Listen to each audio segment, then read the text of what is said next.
नमस्कार श्रोताओं। आज मैं आपको एक ऐसी कहानी सुनाने जा रहा हूं जिसे सुनकर आपकी रूह कांप जाएगी। ये कहानी है मौत का कुआं की, जिसने एक पूरे गांव को अपनी चपेट में ले लिया था। छोटा सा गांव था धूमपुर। चारों ओर हरियाली, लहलहाते खेत और मीठी हवा। लेकिन इस सुंदरता के पीछे छिपा था एक अभिशाप, एक ऐसा कुआं जिसे गांव के लोग मौत का कुआं कहते थे।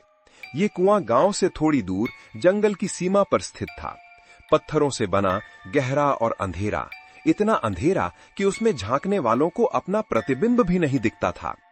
कहते हैं कि 100 साल पहले एक साधु ने इस कुएं को बनवाया था।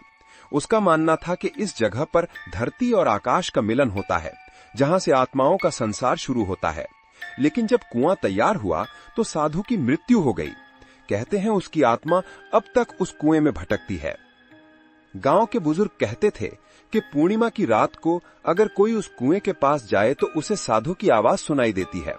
वो आवाज इतनी मीठी होती है कि सुनने वाला मंत्रमुग्ध हो जाता है और उसके आकर्षण में कुएं में कूद जाता है। ऐसी ही एक पूर्णिमा की रात थी जब मैं यानी सुरेश अपने दोस्त मोहन के साथ उस कुएं की ओर जाने का फैसला किया। हम दोनों गांव के युवा थे और हमें इन पुरानी कहानियों पर विश्वास नहीं था। हमने सोचा कि क्यों ना जाकर देखें कि क्या सचमुच कुछ होता है या ये सिर्फ एक अफवाह है। रात के 11 बज रहे थे। चांदनी रात में जंगल का रास्ता स्पष्ट दिख रहा था। हम दोनों टॉर्च लेकर चल पड़े। हवा ठंडी थी और पेड़ों की पत्तियां सरसरा रही थीं। मोहन मुझसे थोड़ा आगे था, जबकि मैं पीछे से उसके कदमों का अनुसरण कर रहा था। जैसे जैसे हम कुएं के नजदीक पहुंचे, मुझे अजीब सी घबराहट महसूस होने लगी। ऐसा लग रहा था जैसे कोई हमें देख रहा हो। मैंने चारों ओर नजर दौड़ाई, लेकिन अंधेरे के अलावा कुछ नहीं दिखा। अचानक मोहन रुक गया और उसने इशारा किया। वो रहा कुआं। पत्थरों से बना वो प्राचीन कुआं हमारे सामने था। उसके चारों ओर घने पेड़ थे और हवा की आवाज कुछ अलग ही थी, जैसे कोई सिसक रहा हो। मैंने टॉर्च से कुएं के अंदर देखने की कोशिश की, लेकिन रोशनी गहराई तक नहीं पहुंच पाई। वहां सिर्फ अंधेरा था, गहरा भयावह अंधेरा। तभी हमने एक आवाज सुनी, एक मीठी मनमोहक आवाज, जैसे कोई गा रहा हो। मोहन ने मेरी ओर देखा। सुना तूने? ये आवाज कुएं से आ रही है। मैं भी सुन सकता था। ये एक महिला की आवाज थी, इतनी मीठी कि मन अपने आप उसकी ओर खिंच रहा था। हम दोनों कुएं के पास गए और झुककर अंदर देखने की कोशिश की। अचानक मोहन ने मुझे धक्का दिया। देख, वहां कुछ है। मैंने देखा कुएं के अंदर एक छोटी सी रोशनी थी, जैसे कोई दिया जल रहा हो, और फिर उस रोशनी के पास एक चेहरा।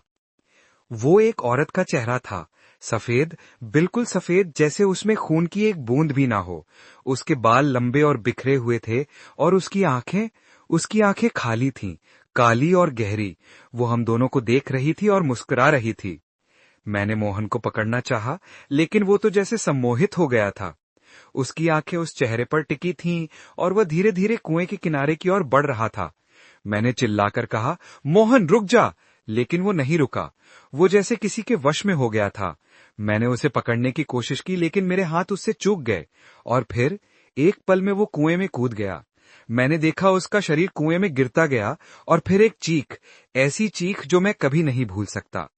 एक पल के लिए मैं सुन्न रह गया और फिर कुएं की ओर दौड़ा। मोहन, मोहन, मैं चिल्ला रहा था, लेकिन सिवाय अपनी आवाज की प्रतिध्वनि के कुछ भी सुनाई नहीं दे रहा था। मैंने फिर से कुएं में झांका।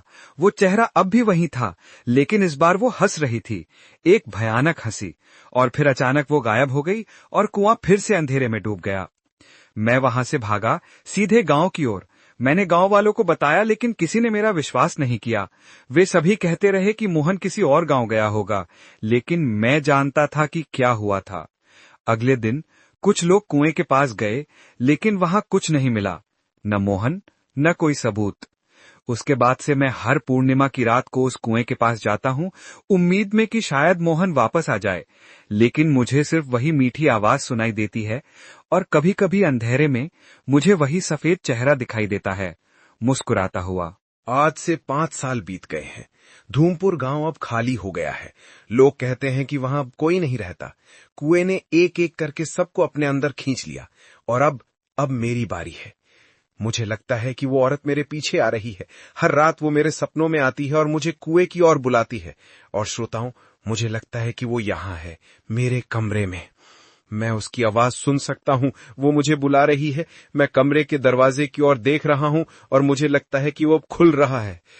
अगर आप ये पॉडकास्ट सुन रहे हैं तो कृपया उस कुएं के पास कभी मत जाना, क्योंकि एक बार अगर आपने उस आवाज को सुन लिया तो फिर कोई वापसी नहीं है। धन्यवाद श्रोताओं। ये थी मौत का कुआं की कहानी। आशा करता हूं कि आप सभी सुरक्षित हैं और अपने घरों में। और याद रखें, कभी भी अकेले रात में किसी अनजान जगह पर न जाएं, क्योंकि